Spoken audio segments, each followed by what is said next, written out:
Hello and welcome to a new episode of Trailer Talk. On today's episode, I wanted to feature some trailers that I just saw in the past day, and I thought looked cool and we need to talk about. So let's get started. As usual, if you like Trailer Talk, please give us a thumbs up and please leave a comment below on anything you see in today's episode. Like if I ask any questions and you have an answer, post them below. I do read the comments, or if you disagree on something I see, post in the comments. And of course, if you have any suggestions for trailers you would like to see in a future episode that I may have missed, please post about them below. Let's get started. First trailer. It's for a game that I'm kind of excited about. I'll probably play Splatoon. It's coming out soon. This is the new unique multiplayer shooter from Nintendo. It's like a first-party IP. It's more of like a capture grab because you're capturing the map by painting it, and you know they're trying to paint it one color, you're trying to paint it the other. And the twist is you're also a squid person, and you can go into the paint and kind of bounce around the paint and climb walls and stuff if you paint them. It's actually a pretty novel idea, and I think there's a lot of potential here. This trailer is just kind of showing off some of the levels, which seem cool. You know, I hope there's sort of like a different, like a paint teleportation technique would be cool, but I know there's lots of cool abilities and whatnot, and I have played this before and it is fun. My reservations are that Nintendo's not great with online stuff. You know, some of the games have been okay. It kind of depends on the game. The other issue I have is the way it's kind of controlled when I've played this in the past, and even recent reports I've heard of people playing it. It sounds like they haven't changed it, where you actually aim using the motion control of the Wii U pad, but it's so weird. Okay, so left and right is actually controlled with the stick, while the vertical aiming is controlled by tilting the pad up and down. It's so strange, and it'll have to take some time getting used to that, and I don't know, I mean, like, I'm worried, okay? I'm worried because Nintendo likes to be different, and I know it seems like maybe they would have a more traditional control scheme. After all, the Wii U pad does have two sticks. They do sell the Pro Controller, but why have they not shown that off at any of these shows in the past? Maybe someone answered in an interview. Maybe it is going to have regular controls, but I haven't heard. If you've heard, let me know. It'd make me happy. This next trailer is for a new Fire Emblem game for the 3D. I'm sorry, a new Fire Emblem games for the 3DS, which is coming out next year, probably early next year. Which I'm pretty psyched because I like the Fire Emblem series. I really liked Fire Emblem Awakening. It was on my top 10 this year. I don't know why this game doesn't have a subtitle or a number. It's just Fire Emblem. Especially because it's not even a single Fire Emblem game. That's right. They jumped the shark a little bit. They're going full Pokemon. There's two versions of this Fire Emblem game. And it's not just different recruits and stuff. It's a completely different storyline. Which fucking sucks, man. Because the people who like Fire Emblem really like Fire Emblem. And they'll actually probably buy both versions. Which is really fucking lame because... fucking... god damn it, dude. I'm going to be really annoyed if this Fire Emblem game is like shorter than your typical Fire Emblem game if you only play one version. This is setting a really dangerous precedent. I hope that people kind of talk an appropriate amount of shit about this decision. Because I think it leads to Nintendo kind of milking the franchise. I feel like, potentially.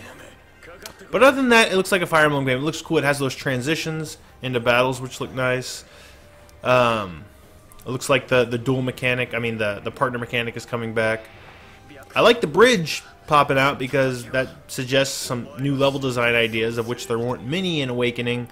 But I don't know. I'm pretty psyched. It's just I don't know why they're doing the two version thing. I don't know why they're just calling it Fire Emblem. Is this supposed to be the start of a new era of Fire Emblem? I wish it was coming out this year, because it doesn't sound like there's a lot coming out on the 3DS this year. Go away, Hyde. Go away. I'm recording a video. But I'm psyched. I'm psyched for this Fire Emblem game. Not maybe as much this next one. Oh, God. So, I think this next game is developed by Atlas. They announced it January of 2013, over 2 years ago, Shin Megami Tensei Cross Fire Emblem. And we finally have a trailer. And it looks like this is maybe more Atlas than Nintendo, like than Intelligent Systems. Especially because it sounds like Intelligent Systems is busy with their Fire Emblem game. But this does not look Fire Emblem at all, man. So, let me pause this here. It sounds like it's going to be kind of a world of like Shin Megami Tensei, even Persona-y looking stuff that's, you know, meets the world of fantasy. But the fantasy doesn't look like traditional Fire Emblem fantasy, which, you know, compared to a lot of other JRPGs and stuff, is somewhat understated in its art. You know, it's very, like, medieval inspired traditionally. And, you know, there's not, like, crazy outfits and shit. This is, like, crazy. Like, great. Like, in underpants. What? And I know Persona's always kind of stylish and stuff, but this looks like very Persona. They're in school, listening to headphones, colored people walking around. I don't know. But see, the fantasy designs don't look like your typical Fire Emblem stuff. They look like they're designed by the people who usually makes the Persona monsters. Like, okay, so I also don't know what this game plays like. I actually assumed that maybe this would be like kind of a strategy RPG. Like Fire Emblem, but just with Shin Megami Tensei stuff. But if you look at this, this looks like it could be, you know, like a Fire Emblem battle where it zooms in. But, okay, there's a lot going on here. Should play this whole fucking thing in slow-mo. Alright, so this right here, none of this, first of all, the UI looks very Persona. This, there's like an active time bar at the top. It looks kind of Grandia-esque. And and there's a head on a flying saucer. I don't know. I think this is more for the Persona, I mean the Shin Megami Tensei crowd, because what the hell is even going on? Here we go. This looks very Persona. The UI and the battle system and whatnot, whatever the hell it is. When you're walking around a world, it's something you never did in a Fire Emblem game. And, of course, we have Horse, flying, materializing space horse with jet legs. That's right, jetpack legs, because Fire Emblem? I don't know, I'm curious to see what this is. I'm hoping that the merging of these two games will lead to elements that I like of both, like the style of Persona with the systems, like the battle system of Fire Emblem, which I don't know if that's what it's going to be.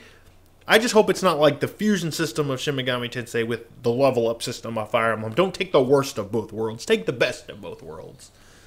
And, yeah. And that's it. That's it. We're not going to do this next trailer because I can't get it to work right. It's going to be a short episode focusing on some of the Nintendo stuff they showed off recently. Let me know what you think below. Tell me which let's talk about Fire Emblem, okay? Thumbs up if you like trailer talk, and have a good week.